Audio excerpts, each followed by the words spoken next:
আজকে আমি শেয়ার করতে চলেছি আপনাদের সাথে কেক বানানোর রেসিপি। আমি যেভাবে একটা ডিম দিয়ে বাসায় খুব সহজেই কেক বানিয়ে নিই সেই রেসিপিটাই আজকে আপনাদের সাথে শেয়ার করছি। কেকটা আমি কেক বানানোর আধা ঘন্টা আগে ফ্রিজ থেকে বের করে রেখেছিলাম। নর্মাল টেম্পারেচারে আসার পর ডিমটাকে ফেটিয়ে নিয়ে এখন খুব ভালোভাবে ঘুটে নিয়েছি। যেহেতু আমার বিটার ছিল না, এই জন্য আমি ঘুটনি দিয়ে ডিমটাকে খুব ভালোভাবে ফেটিয়ে নিয়েছি। এখন দেখুন খুব সুন্দরভাবে কিন্তু একটা ফোমি ফোমি হয়ে গেছে। এখন দিয়ে দিয়েছি আধা কাপ চিনি এবং 1 কাপের 4 ভাগের 1 ভাগ তেল দিয়ে দিয়েছি। 3-4 চামচ মতন হবে তেলটা দিয়ে এখন খুব ভালোভাবে আর একটু সময় এটাকে আমি ঘুটে নেব। তাহলেই চিনিটাও গলে যাবে আর তেলটাও এটার সাথে মিশে যাবে। এদিকে আমি শুকনো উপকরণগুলো নিয়ে নিচ্ছি। 1 কাপ আটা নিয়ে নিয়েছি। আটা দিয়েই আজকে আমি কেকটা বানাবো। 1 কাপ আটা আর আধা চামচ বেকিং পাউডার দিয়ে দিয়েছি। এই শুকনো উপকরণগুলো আমি খুব ভালোভাবে চেলে নিচ্ছি।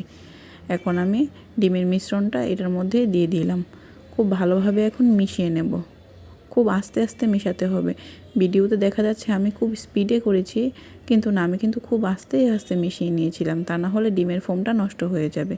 এখন দেখুন আমার ব্যাটারটা কিন্তু একটু ভারী হয়ে গেছে। এই জন্য আমি কি করেছি, 2 চামচ কুসুম গরম জলের মধ্যে আমি 2 চামচ গুঁড়ো দুধ দিয়ে দিয়েছি। দিয়ে খুব ভালোভাবে গুলিয়ে দিয়ে দিয়েছি আমি কেকের ব্যাটারের মধ্যে। মামাম তো ফর্মুলা মিল্ক খায়, গুঁড়ো দুধটা বাসায় ছিল, ওই দুধটাই আমি দিয়ে দিয়েছি। এখন খুব ভালোভাবে মিশিয়ে নিচ্ছি।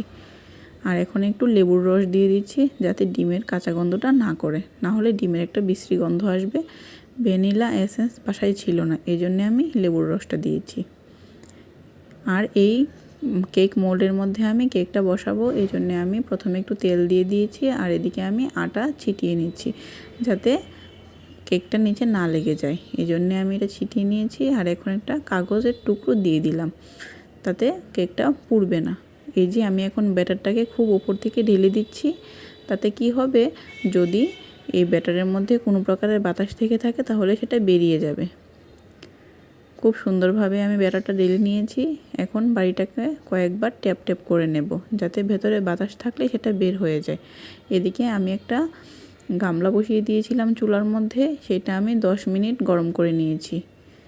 গরম করে নিয়ে এখন আমি কেকের বাটিটা বসিয়ে দিয়েছি আর আঁচটা খুব মিডিয়াম রেখেছি। 20 মিনিট পরে দেখুন আমার কেকটা কি সুন্দরভাবে হয়ে গেল। মামাম খুব বার্থডে করে, কেক খুব পছন্দ করে, এই জন্য ওর জন্যেই মাঝে মাঝে আমি কেক বানাই। আর দেখুন কি সুন্দর সেজে গুজে সেই বার্থডে কেক কেটেছে, এখন খাচ্ছে।